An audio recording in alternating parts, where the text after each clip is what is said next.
So not too long ago, I made a video about gamer stuff, and I want to do that again with this video, so let's just get into it.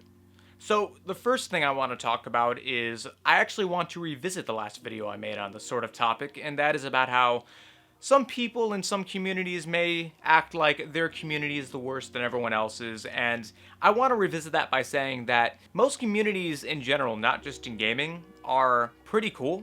Like, plenty of big ones are. It's just, you have the few rotten apples that spoil the bunch. You know how the saying goes. That's how it is with anything, because not even just in gaming, but in life, nothing is truly black and white. There's always a gray area in between all the black and white, so just generalizing an entire community because of a few weirdos, it makes you just come off as a bit ignorant, you know? And, maybe some communities are worse than others, but for the most part, especially the niche ones, they're pretty alright, I would say. Just avoid the dipshits and you'll be okay. So, when it comes to gaming communities and all that, of course, you'll have the weirdos like the thirsty dude bros that simp for girls that they come across in GTA and want feet pics from. But, so long as you're careful about guys like those, or joke around and fuck with them a little bit, because fucking with simps that are horny for a girl is always extremely funny when it comes to playing a game with randoms. So, in that case, fucking go make fun of them. But anyone else, nah, it's like, leave them alone. They're okay. So, another thing that I want to talk about is actually also something I got into in the previous video about this sort of thing, fanboys, because there is a bit of an issue of elitism, ignorance, and being angry about fake gamers in the gaming community. First, I want to talk about the fake gamer shit. I know it's recently become a bit more of a topic because of there just being so many people who previously were never into gaming at all now buying a Switch because of there being really not shit to do. And I obviously already went very into detail about that in a previous video I made last month, which I'm sure that many of you checked out. Thank you for the support on that video, by the way. I really appreciate it. But for anyone that hasn't seen it, maybe I'll put a link in the description if I don't forget, just like with, I think, the video before this one. Fuck if I know, but, I'm just going off the top of my head with all this shit. That's what this channel is. It's me going off the top of my head, but anyways. So yeah, I do get the frustration of fake gamers as of late, but on one hand, yeah, I do see the frustration, but on the other hand, like, it's not really too big of an issue when you think about it, because it just means more people are getting into gaming. It just means that more people are supporting what is probably your favorite hobby. There's more people to play games now with, especially on the Switch. I'm sure that many more PS4s and Xbox Ones have been bought as well. So yeah, it's definitely made a Switch harder to find. Like, in my case, that's definitely very obvious. But in a lot of people's, it just means more people that they can play games with. And I'm sure there's going to be more Switches available soon anyways. I'm definitely going to pick up one once I can actually get my hands on one, and then do an unboxing and review. Yes, I just confirmed right now that I'm doing a Switch video trilogy, so look forward to parts 2 and 3. But yeah, I digress. So I do get the frustration, but the way I see it, it just means more people that are playing games, and as someone who loves gaming, I can't hate. I can't complain. And I think some of it is definitely a bit of elitism, because it's like, at the end of the day, gaming is just a fun hobby. Don't take it so seriously, okay? Don't get your fucking panties in a bunch about it. Please, thank you very much. Fake gamers aside, there is still elitism outside of that, like with PC gamers. Sure, I gave shit to console fanboys, but now I'm giving shit to PC fanboys, because some of you can definitely be a bit of a pain in the ass, because PC, like, there's a stereotype, which I'm sure many of you are aware of, about how PC gamers are seen as, look at themselves as the top of the line gamers, and everyone else is a peasant. It's an old ass meme at this point. But thing is, PC gamers, it's like, listen, PC gaming is great. It's personally my preferred platform, but it's definitely not perfect. There's absolutely issues with it. Like, have you ever heard of Steam's awful customer service? Personally, my experience with them was good, but I acknowledge that most people have had a horrible experience with them. Like, in some cases, it's taken people months to actually get a response back from Steam's support, and I think Gabe Newell talked about improving that over 3 years ago, and that really hasn't improved since then. And this is more up for debate, but you can see this as an issue, definitely. But, and this isn't something that's really bothers me as much as it used to, or really ever bothered me all that much, it's multiple PC gaming clients. The reason why this can be annoying is because there's a fuck ton of them. You know, there's obviously Steam, there's the Microsoft Store, Uplay, Origin, Epic Games Store, and there's just so many more. It can definitely be hard to keep track of all of them. But the issue of having to deal with so many, I think, can really be taken care of so long as you just have like a folder to put them all in so that you can be a bit more organized so you know where all your games are all in one place. I think that CD Projekt Red is working on that for a new version of their own launcher, so hopefully that won't continue being a problem.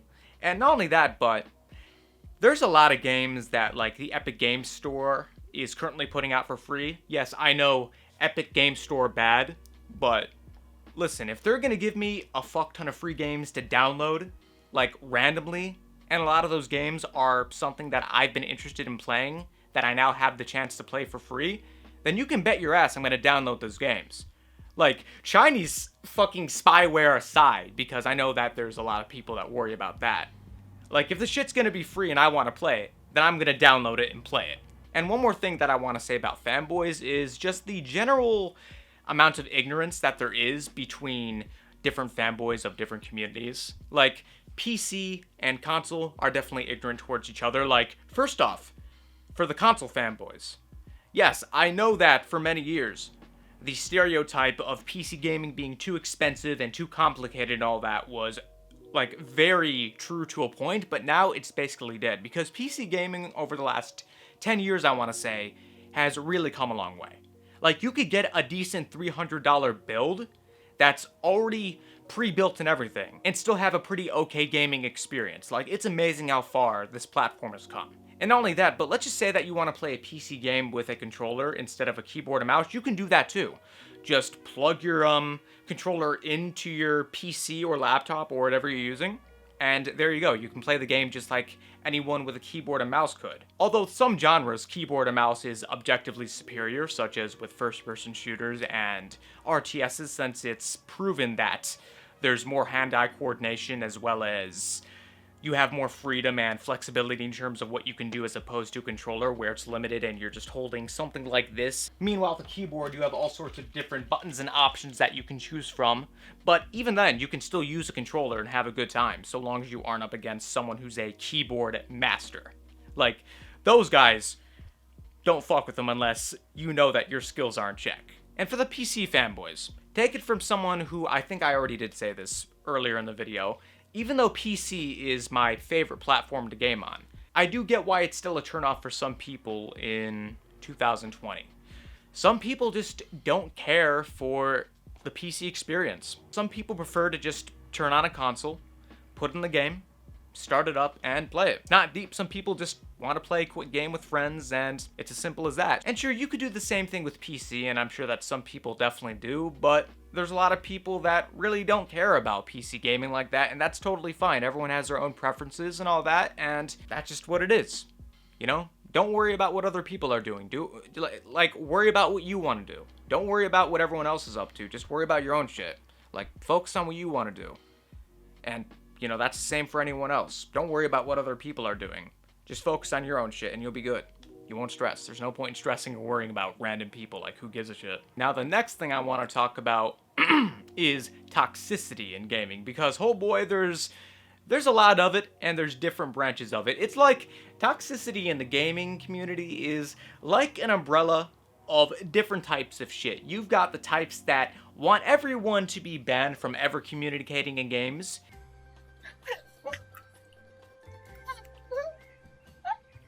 And then you've got the type that says, fuck that shit, I want to say whatever I want to say in games. Don't you guys fucking learn how to actually play the fucking game and talk? Shoot a gun, dog. Learn how to fucking shoot a gun, you fucking riot shield. What else do you want me to Oh, riot shield! I'm a pussy that use riot shield! Oh, I'm a what do you want me to use? Faggot. You tell me what you want me to fucking use. And then you have sort of the middle ground that's like, whatever, who cares, just mute the bitches. It's really not difficult. Like, I get that you don't want to have to worry about muting people, but that's what the option is there for, because people are going to say what they want to say. And, like, these people who care so much about this, they would not survive back in a Modern Warfare 2 or Halo 3 lobby. Back in those days, in the 2000s, people were fucking... Ooh, they were raw. They didn't give a fuck. There was no filters. Back in the day, Microsoft was not going to cave in to the vocal minority that actually cares about this shit. But yeah, there's a lot of toxicity in gaming. There's a lot of shit that goes on with it from many different sides of the enormous gaming spectrum, especially now with how big it is because there's just so many people that are playing games, especially right now with everything still being locked down in a lot of countries. Oh yeah, something else I forgot to mention about angry gamers and all that. Banning people in games, in like Battlefield, where only you're allowed to use this one overpowered weapon while everyone else, if they try using it, they're banned. It's like, you're a total cunt if you do that. And it's like, hacking games as well because you don't want to take the time to learn how to get good like everyone else. And don't even start with the argument of, well, it's my $60, so I can do what I want with it. First off, no, it's not your $60. You're fucking 14 years old, so your mom bought it for you. And secondly, just because you did so happen to buy it doesn't mean that you can ruin the experience for everyone else that's playing it. If you want to hack the game or mod it, then do it in single player modes of that game. Don't ruin the experience for everyone else. And it's especially shitty for older games that people want to go back and play for the sake of reminiscing but can't, aka Black Ops 2. But yeah, that's what I wanted to say about that. I just had some frustrations about the gaming community that I wanted to get out, and for right now, that's pretty much all I want to say about them. If I happen to think of more, then I'll definitely make a video about that, but until then, I'm satisfied. But bullshit aside about the gaming community and my issues with it, I honestly do think that it's a pretty cool community overall. I've met a lot of really cool people that I can now consider lifetime friends. Like, a lot of goods come from it. It's the reason why this channel exists, after all. Like, if it wasn't for the gaming community, you know, you guys watching this video, then no one would. Which really just goes back to gaming itself. If there wasn't any form of gaming, then this channel couldn't exist, as well as millions of others, I'm sure, on this, on this fucking roller coaster of a platform. And to me, gaming at the end of the day is just a nice form of escapism to get away from the bullshit for a few hours a day, because there's a lot of terrible shit that goes on in life, especially right now, and having that form of escapism there to help get your mind off things and distract you from the terrible tragedies that go on. I really do love this form of entertainment.